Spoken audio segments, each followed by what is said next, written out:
Hello, everyone. Have you ever wondered why, at certain words during the Nicene or Apostles' Creed, people bow? Well, the words are in the Nicene Creed, and by the Holy Spirit was incarnate of the Virgin Mary and became man.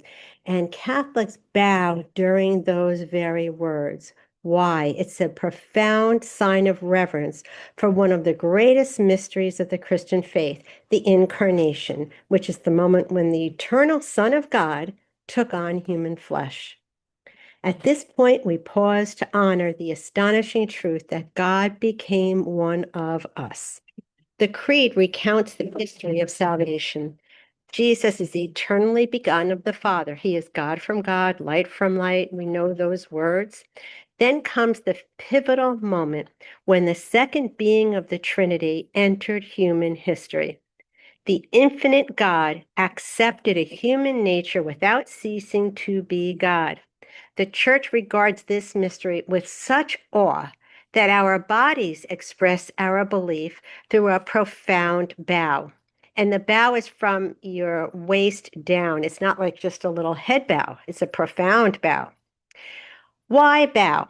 Well, a bow is an ancient biblical sign of reverence, also of humility, worship, and gratitude. So by bowing, we acknowledge that the Son of God humbled himself to become one of us. Now, why don't we kneel? Actually, we do. On two great feasts each year, the church deepens this gesture.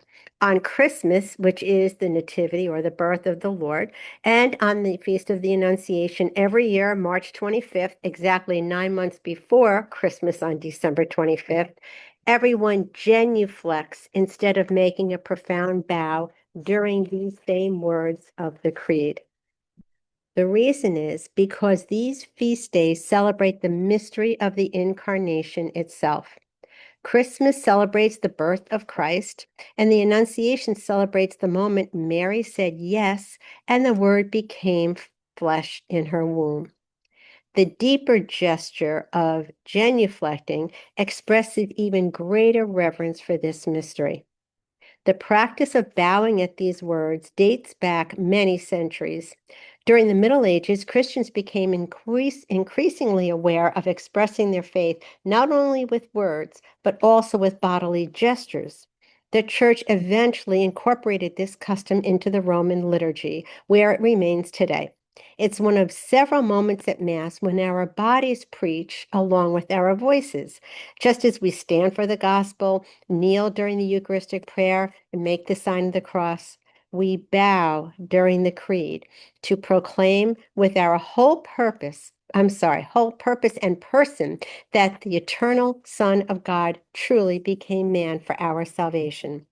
This gesture also reminds us of St. Paul's words, though he was in the form of God, he emptied himself, taking the form of a servant, being born in human likeness, from his letter to the Philippians.